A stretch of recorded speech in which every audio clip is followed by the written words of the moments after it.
हिंदू नहीं है क्या? हम यहाँ के हनुमान चालीसा पढ़ने आए हुए हैं क्या केवल? इसके बाप थे क्या वो? खिलजी, तुर्क, पठान, मिये, इसके बाप थे क्या? और मैं कहता हूं कौन मुसलमान जिस मुसलमान का मंदिर के आगे जाता ही हाथ नहीं जुड़े, मैंने ऐसा मुसलमान नहीं देखा। जो इनके खिलाफ बोले वो पाकिस्तान का, और जो इनका आंख बंद करके समर्थन करे वो हिंदू। कि दोनों को मिला के हमें गुट्टी क्यों पिलाते हो? जब तुम वहां दिल्ली में बैठ के मौज करते हो तो हमारी लड़ाइयां किस बात की करवा रहे हो? ये बात कहना चाहता हूं। इन्होंने अतीक को मारा, हमें कोई तकलीफ नहीं, अतीक को खूब मारो।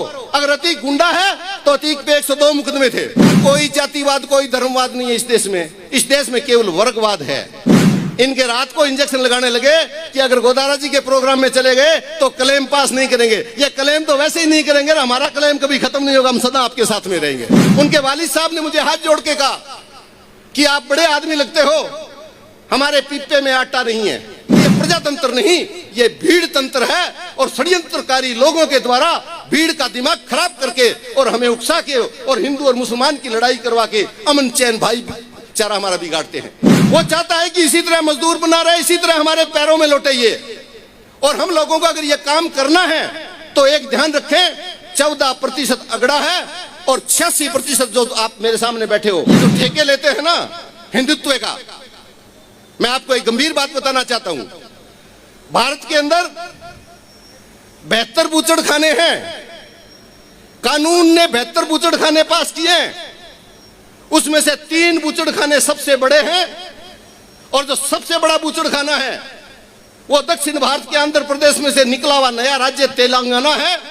और तेलंगाना का एक मेडक जिला है, उसमें 450 एकड़ जमीन के अंदर पशु कटते हैं रोजाना। 450 एकड़ आप नहीं समझेंगे, सीकर की 986 भूमि तेलंगाना की 450 एकड़ होती है। और उसके मालिक कौन है? उसके मालिक है सतीश सब्रवाल। और नाम क्या है उस बूचड़खाने का? अल कबीर। ये बात दोनों कहां से सीख के आया भाई तू? तेने उसका नाम शिवजी क्यों नहीं रखा? क्या बात हुई? दूसरा बूचड़खाना जिसका रोजाना 82,000 गाय और भैंसें कटती है। और उस बूचड़खाने का मालिक कौन? उस बूचड़खाने का मालिक संतोष सूद। और तीसरा बूचड़खाना अल नूर। और अल नूर का मालिक कौन?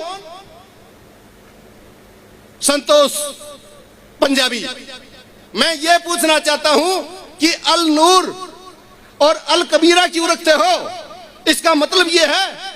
और उनसे पूछा गया, सबरवाल से पूछा गया कि आप हिंदू होते हुए स्लॉटर हाउस कैसे चलाते हो? तो उसने ये कहा व्यापार अलग चीज है और धर्म अलग चीज है। तो मैं यही कहना चाहता हूं इन सिरफिरों को कि दोनों को मिला के हमें गुट्टी क्यों पिलाते हो? जब तुम वहां दिल्ली में बैठ के मौज करते हो तो हमारी लड़ाइयां किस बात की करवा रहे हो? ये बात कहना चाहता हूं।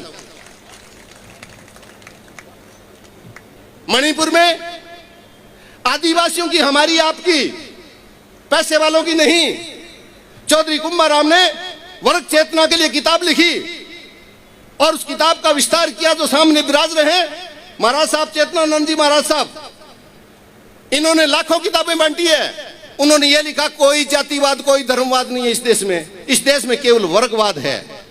एक अगड़ा है और एक पिछड़ा है। अगर अगड़े को पिछड़ा जीने देना चाहता है बहुत अच्छी बात है, लेकिन अगड़ा कभी पिछड़े को जीने ही नहीं देना चाहता।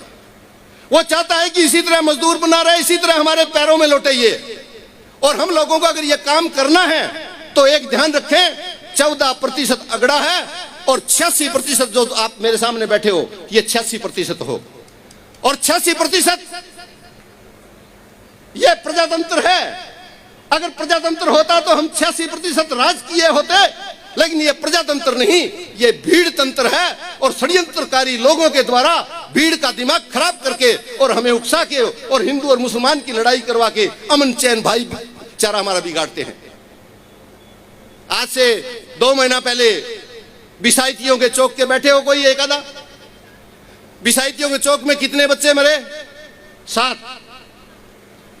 मुझे पता लगा, मैं भी गया।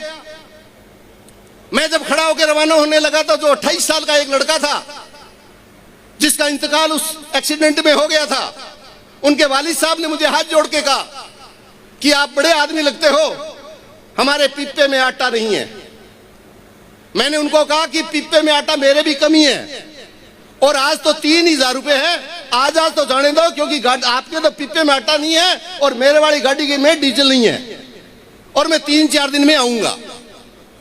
मैं 3 दिन में गया। जो मेरे पास में सहायता थी, मैंने उनको 1 लाख रुपये दिया, उन्होंने 1 करोड़ का एहसान माना। उन्होंने कहा आप इंसान हो।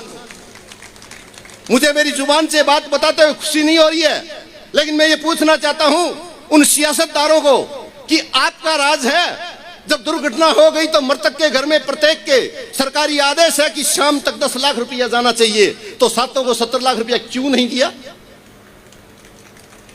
पता है क्यों नहीं दिया? ये बिसाइतियों वाले चौक वाले, परसों रात को मेरी 12 बजे एक मीटिंग थी, उन्होंने हाथ खड़ा करके कहा कि 20,000 तो बिसाइती आएंगे। इनके रात को इंजेक्शन लगाने लगे कि अगर गोदारा जी के प्रोग्राम में चले गए तो क्लेम पास नहीं करेंगे। ये क्लेम तो वैसे ही नहीं करेंगे ना, हमारा क्लेम कभी खत्म नहीं होगा, हम सदा आपके साथ में रहेंगे। आप लोग बड़े हैं, समझदार हैं, और इतने समझदार हैं कि दूसरी बात करने की कोई जरूरत नहीं।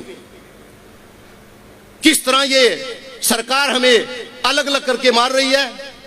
जंतर मंतर पे हमारी बेटियां जिस दिन जीत के आई, उस दिन का देश की बेटी और अंतर्राष्ट्रीय धरोहर और दुनिया में नाम कर दिया, और जब बेटियों ने कहा कि हमारे साथ जाती हुई, तो कहते हैं कि ये मुसलमान है। आप 2000 का नोट बदलवाने के लिए चले जाइए और 2000 के नोट पे आप अंगुली उठाइए, कहेंगे पाकिस्तान से मिला हुआ है।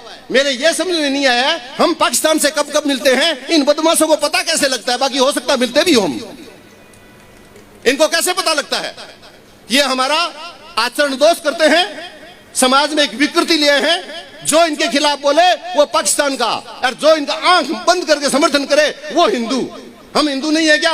हम यहाँ के हनुमान चालीसा पढ़ने आए हैं क्या? केवल हम हनुमान चालीसा भी पढ़ते हैं, गीता भी पढ़ते हैं, लेकिन हम इतने सच्चे हिंदू भी हैं कि जब भी कोई मस्जिद आएगी तो उसके सजदा में हमारा सिर झुकता है, उसको हिंदू कहा करते हैं। लड़ाइयां करने वालों को हिंदू नहीं कहा करते हैं। और मैं कहता हूं कौन मुसलमान? जिस मुसलमान का मंदिर के आगे जाता ही हाथ नहीं जुड़े, मैंने ऐसा मुसलमान नहीं देखा। उसी की भी वही मजदूरी, मेरी भी वही मजदूरी, तो बात क्या होगी फिर? मजबूरी क्या है? इसलिए समझ के रहिए। और बेटियों के मामले में भारत का सबसे बिगड़ा हुआ भारतीय जनता पार्टी का सांसद बृजभूषण शरण सिंह 6 बार से 36 साल से लगातार सांसद और दोषी, और 2 बेटियों ने मुकदमे कराए, पहले 38, कितने हो गए? 40। इन्होंने अतीक को मारा, हमें कोई तकलीफ नहीं, अतीक को खूब मारो। अगर अतीक गुंडा है तो अतीक पे 102 मुकदमे थे, और अतीक के गोली मारते समय उन्होंने कह दिया तीनों को मारेंगे, क्योंकि एक जने के हिस्से में 34 मुकदमे आते हैं। अरे भाई 34 अगर उनके आते हैं, उनको मार दिया, हम आपका इस्तेमाल करते हैं कि आपने गुंडे को मार दिया, लेकिन इस 38 वाले को क्यों रखा? एक गोली इसके भी तो मारो सिर के अंदर, ये भी तो कायदा बनता होगा। ले समझ के चले हम लोग, हमारी भाषाओं पे हम पूरा तन्मयता से बातें करें, और विशेष रूप से इन लोगों के धुन में इनकी भाषा, इनकी सोच राजाओं की नहीं है। राजा वो हुआ करता है जो सहर्द हुआ करता है, राजा वो हुआ करता है जो दया रखा करता है। आज से 8 दिन पहले सनातन नाम का विवाद चला, तो गजेंद्र सिंह जी जोधपुर वाले केंद्र में मंत्री, जो मुख्यमंत्री के बराबर के ओहदे के आदमी हैं, पता है क्या कह रहे हैं? कई मलिकार्जुन खड़गे इसके बाप थे क्या? वो खिलजी, तुर्क, पठान, मिये इसके बाप थे क्या? ये बातें शोभा नहीं देती। मैं तो गजेंद्र सिंह जी को इतना ही कहना चाहूंगा, वो किसके बाप थे? आप जोधपुर जयपुर वाले दोनों जानते हो, क्यों बिना काम अनुसूचित जाति के आदमी को बदनाम करते हो? हल्की बातें नहीं, मजबूती के साथ इकट्ठा रहिए, लोग आपको बहुत भ्रमित करेंगे। शासन प्रशासन ऐसे ही है। हमें हमारे बच्चे जिनको पैदा किया है उनको शिक्षा दिलाइए। सभी से निवेदन करूंगा कि अपराध से दूर रहिए और जब आप अपराध से दूर रहेंगे और आपके हमारे बच्चे पढ़ेंगे तो फिर मैं इस बात की खुशी मानूंगा कि मैंने एक कार्यक्रम कराया, उसमें मेरे मोतियों से महंगे आप जो 1000-1500 लोग आए हैं, मैं दोनों हाथ जोड़ के आपका स्वागत करना चाहूंगा। और विशेष रूप से मेरे बड़े भाई मौलाना मोहम्मद हनीफ साहब जो हमारे निवेदन पे बड़ौदा मेव से आए हैं, पिछले 35 साल से शिक्षा का काम कर रहे हैं। आप इसी तरह काम करवाते रहिएगा, हम इसी तरह प्रेम रखेंगे, हम किसी के खिलाफ नहीं बोलेंगे, लेकिन हमारे खिलाफ कोई काम होगा तो उसमें इकजाई होकर उसका विरोध पक्का करेंगे। इस विचारधारा के साथ आपके बीच में आया हूं, आपने मान सम्मान किया, आपने बोलने का मौका दिया। कुछ अल्फाज हो सकता है गलत हो, ये जीवा बिना हड्डी की है, न जाने कहां घूम जाती है। अगर घूम गई हो, वैसे तो मैं मजदूर किसान का शिक्षित बेटा हूं, जुबान वही घूमती है जहां मेरी सोच घूमती है। मेरी सोच भी सीधी है तो मेरी जबान भी सीधी है। और ये कहना चाहूंगा, और आज मैं निवेदन करना चाहूंगा गवर्नर साहब को, हाथ जोड़ के कहना चाहता हूं, अगर आज यहां लोग कम आए हैं तो आपके चरणों की तरफ हाथ करके कहना चाहता हूं, ये कोई कम नहीं है, ये अपने आप में एक संस्थागत आदमी है, ये सोच के लोग हैं, ये महत्वपूर्ण लोग हैं।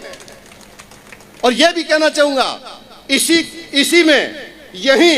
इसी मैदान में 1 महीने के बाद में यही कार्यक्रम मुसलमान, जाट और दलित का करवाऊंगा। अगर उसमें 1 लाख आदमी नहीं आए तो मेरी गारंटी है, आप हाथ खड़ा करके करो कि समर्थन करोगे कि नहीं करो।